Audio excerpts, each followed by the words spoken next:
Halo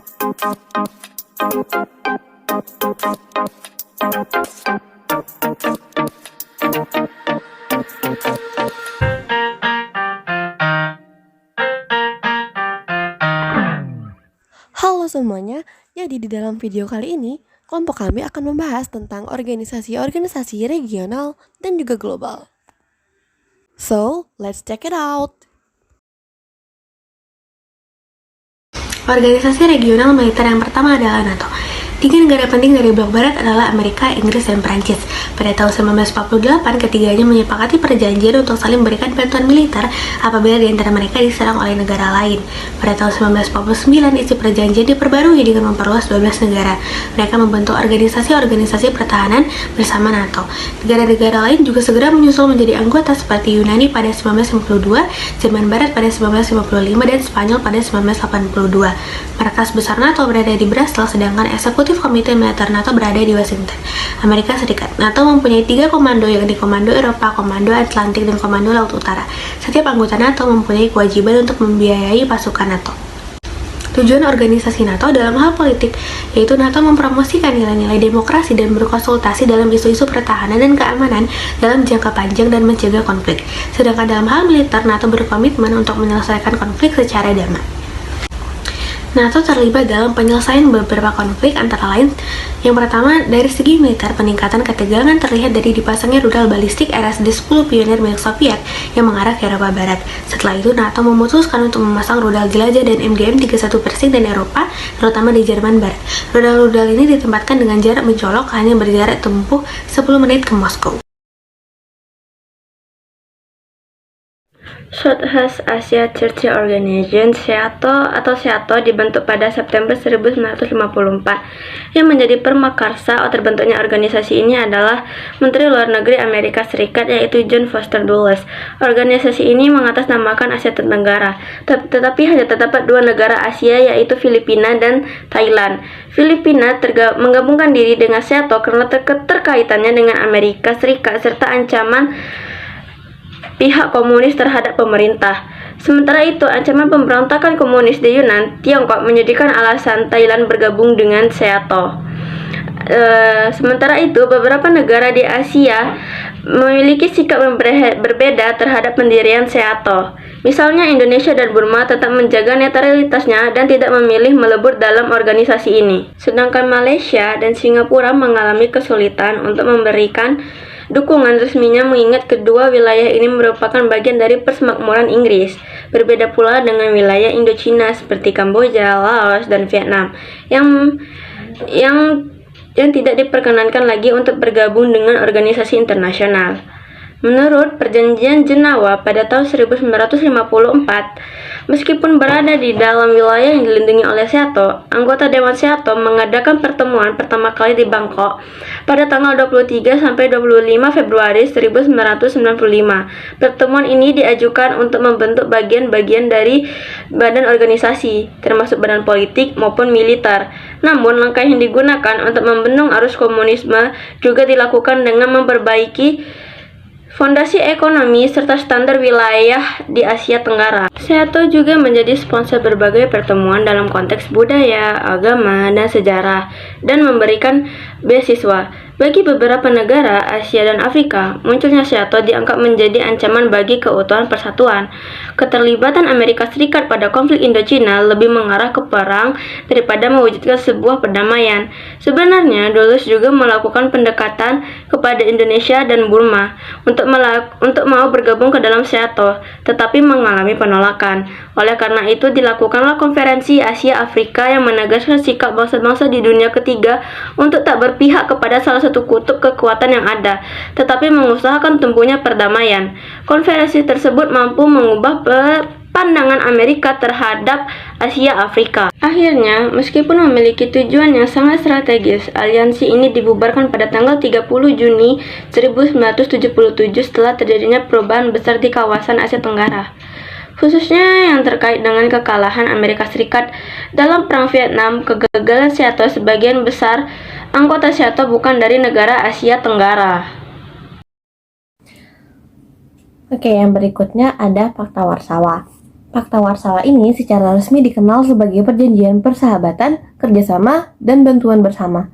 Pasca berakhirnya Perang Dunia Kedua, terdapat dua kekuatan besar yang saling berseberangan ideologi, yaitu Uni Soviet dan Amerika Serikat. Kedua negara ini saling berebut pengaruh kekuasaan di negara-negara dunia dengan cara membentuk aliansi-aliansi pertahanan. Nah, Fakta Warsawa ini sendiri merupakan aliansi pertahanan negara-negara komunis sosialis di kawasan Eropa Timur.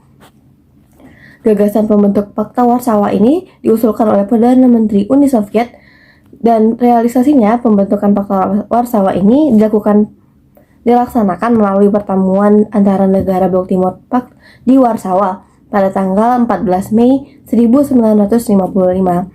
Pertemuan ini menghasilkan Pact of Mutual Assistance and Unified Command atau PMAUC atau yang sering kita sebut sebagai Fakta Warsawa.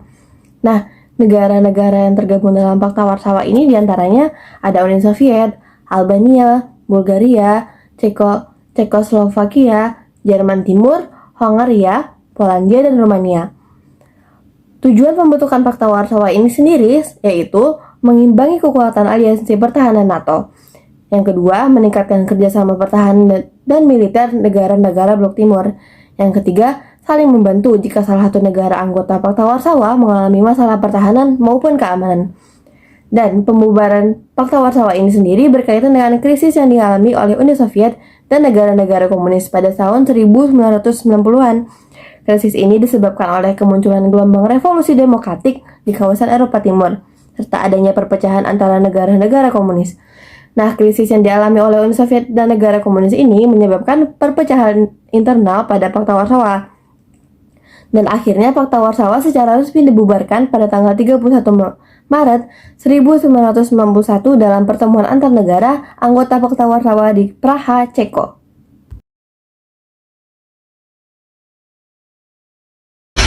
Selanjutnya, organisasi South Asian Association for Regional Cooperation merupakan organisasi ekonomi regional di kawasan Asia Selatan.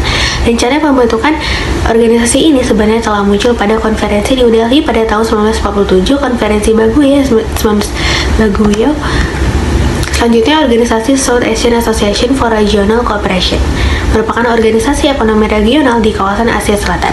Rencana pembentukan organisasi ini sebenarnya telah muncul pada konferensi New Delhi pada 1947, konferensi Baguio 1950, dan konferensi Colombo. Namun hingga tahun 1980 masih belum ada tindakan lebih lanjut. Pendirian organisasi ini baru terrealisasi ketika Presiden Bangladesh bernama Ziaur Rahman mengajukan proposal kerjasama pada 2 Mei 1980. Dalam proposal tersebut, Ziaur Rahman mengajak negara-negara Asia Selatan untuk membentuk sebuah kerjasama ekonomi yang didasarkan pada semangat persaudaraan. Organisasi ini resmi terbentuk pada 8 Desember 1985 di Dhaka, Bangladesh. Anggota-anggota organisasi ini terdiri dari 8 negara di kawasan Asia Selatan, yaitu India, Pakistan, Bangladesh, Sri Lanka, Nepal, Maldives, Bhutan, dan Afghanistan. Latar belakang pendirian organisasi ini dilatar belakangi oleh kondisi ekonomi negara-negara Asia Selatan yang belum mampu untuk berkembang secara optimal. Hal tersebut dikarenakan negara-negara Asia Selatan belum mampu mengelola kekayaan sumber daya manusia dan sumber daya alamnya dengan baik. Jika dilihat dari tujuan yang telah tercantum dengan jelas pada piagam organisasi ini, maka bisa dilihat bahwa organisasi ini merupakan organisasi yang bergerak di bidang ekonomi, sosial, politik, dan budaya. Fungsinya pun menjadi penggerak semangat regional dan dari bangsa-bangsa yang tergabung dalam organisasi ini. Sejak tahun 1985, organisasi ini telah menjalankan beberapa program yang mampu memberi dampak positif bagi pertumbuhan ekonomi di kawasan Asia Selatan. Yang pertama, membuat perjanjian kawasan perdagangan bebas Asia Selatan yang dinamakan South Asian Free Trade Area. Yang kedua, menjalin hubungan baik dengan organisasi internasional seperti UNDP dan UNICEF. Yang ketiga, melaksanakan program terintegrasi antar negara Asia Selatan di berbagai sektor ekonomi dan memberikan pendidikan dan pelatihan kepada generasi muda Asia Selatan. Asia Pacific Economic Cooperation atau APEC adalah sebuah forum internasional dengan anggota negara-negara di lingkar Samudra Pasifik yang mewadai kerjasama dalam bidang ekonomi dan bisnis. Lahirnya APEC diawali dengan adanya pertemuan multilateral para pemimpin di Canberra, Australia pada tahun 1989. Saat itu Perdana Menteri Australia Bob Hawke melontarkan gagasan perlu dibentuknya sebuah forum yang kemudian diberi nama APEC. Berdirinya organisasi APEC ini didorong oleh misi-misi dalam membuat kawasan perdagangan bebas di kawasan Asia Pasifik. Selain itu, misi awal dari didirikannya APEC adalah untuk mengurangi hambatan dalam melakukan investasi global. Pada pertemuan pertama, anggota APEC dilakukan di Black Island, Seattle, Amerika Serikat.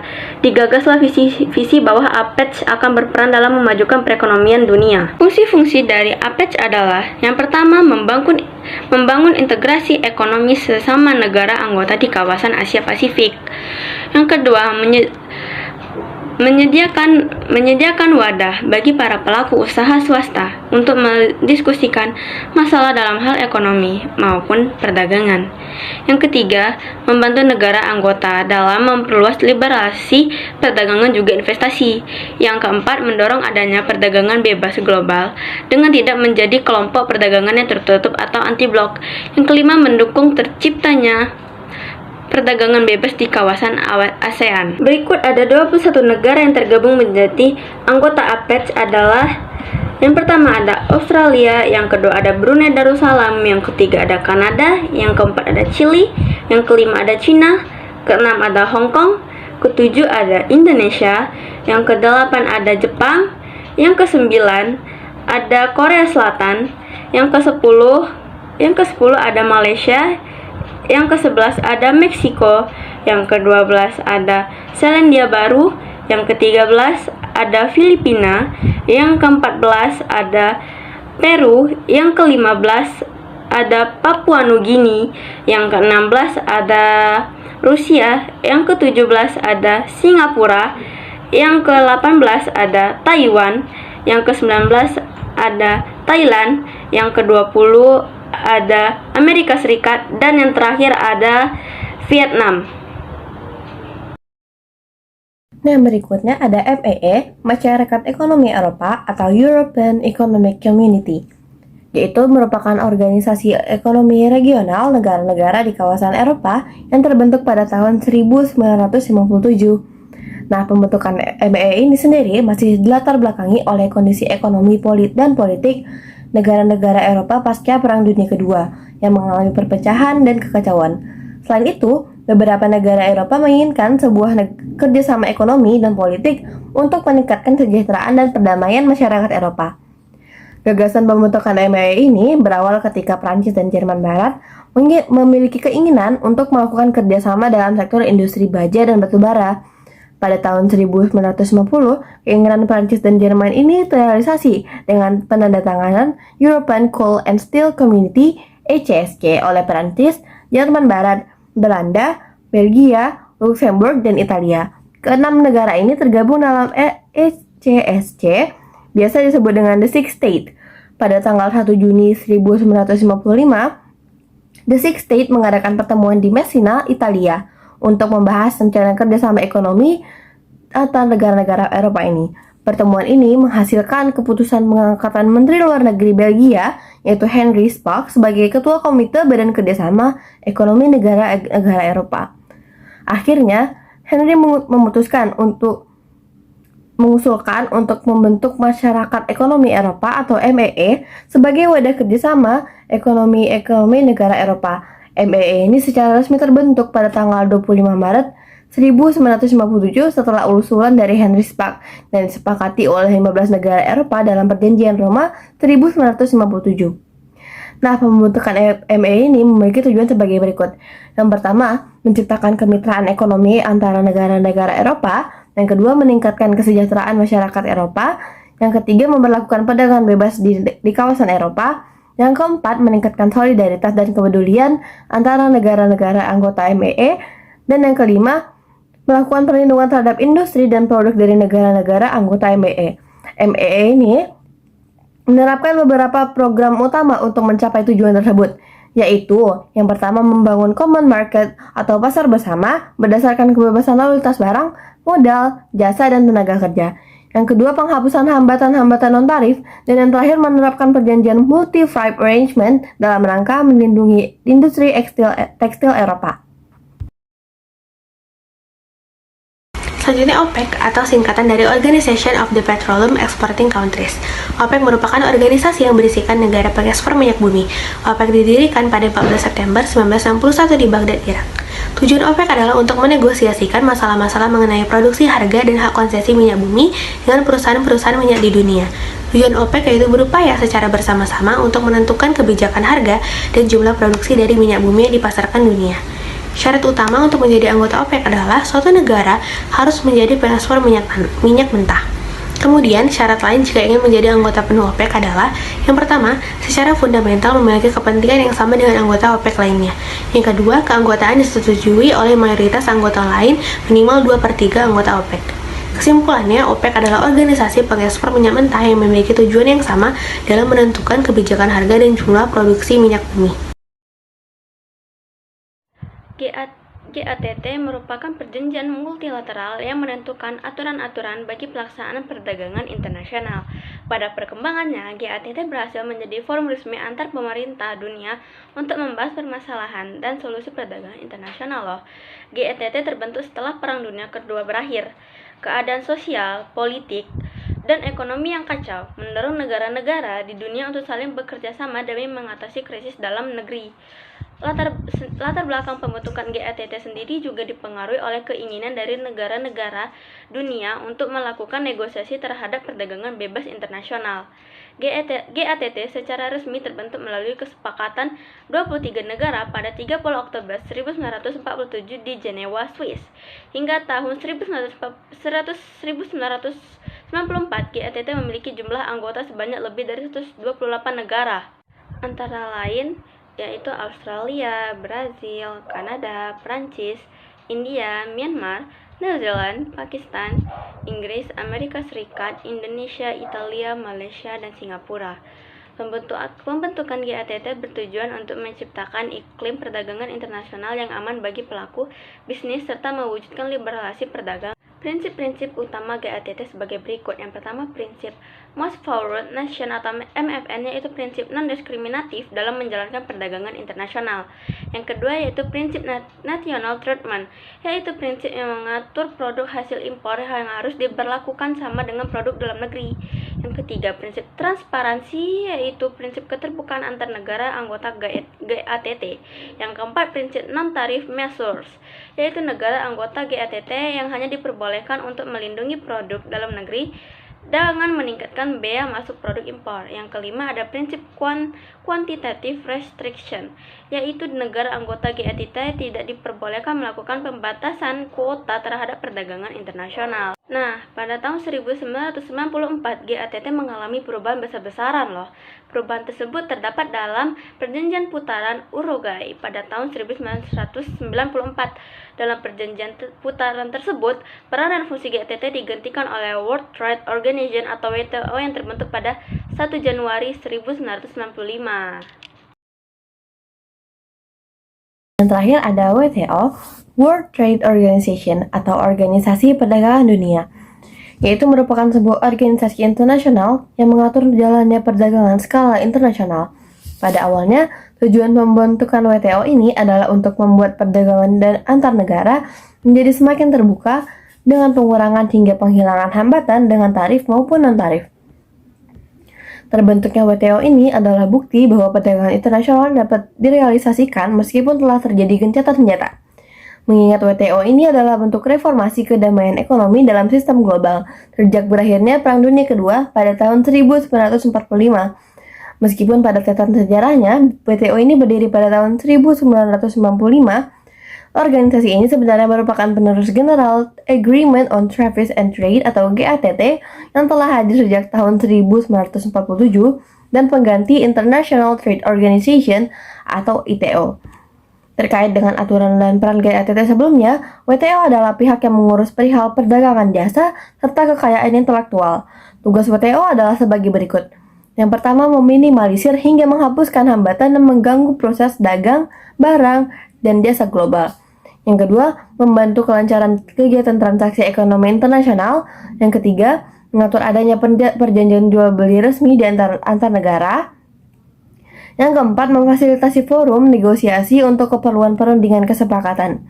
Sedangkan tujuan pembentukan WTO ini adalah untuk membuat perdagangan antar negara menjadi semakin terbuka, memakmurkan masyarakat global, dan yang terakhir menyelesaikan masalah ekonomi internasional.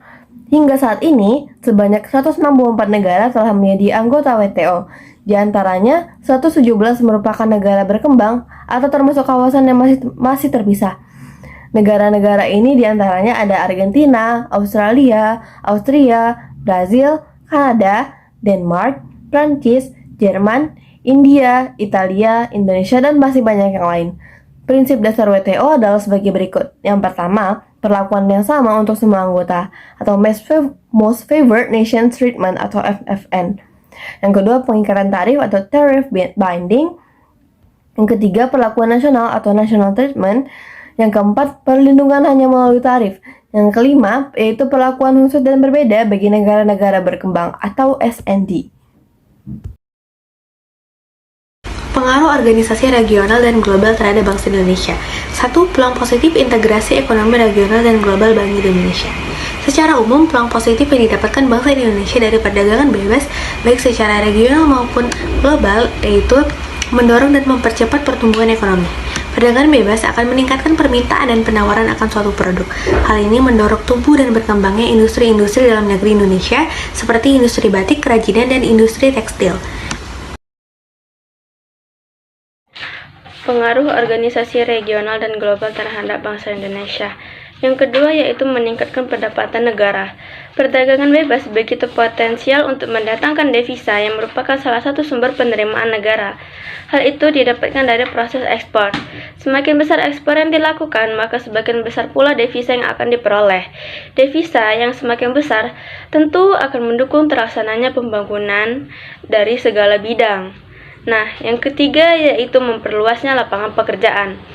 Dikarenakan meningkatnya permintaan akan produk dalam negeri, memungkinkan perusahaan dapat berekspansi, yang berarti pula meningkatkan terciptanya lapangan pekerjaan. Yang keempat yaitu meningkatkan kualitas produk. Di dalam perdagangan bebas, seluruh batasan dan hambatan terhadap arus modal, barang, dan jasa dihapuskan. Hal itu mendorong berbagai perusahaan di berbagai negara, termasuk Indonesia, untuk meningkatkan mutu produk, agar dapat bertahan di tengah ketatnya persaingan di negara-negara lain, di dalam satu kawasan maupun lingkup global. Jika kualitas suatu produk tidak meningkat, produk-produk itu tidak akan laku di pasar internasional. Nah, salah satu cara untuk meningkatkan mutu produk itu adalah dengan menggunakan mesin-mesin yang modern dan canggih. Selanjutnya, mendorong kreativitas. Ada banyak produk sejenis yang dipasarkan dalam era perdagangan bebas antar negara.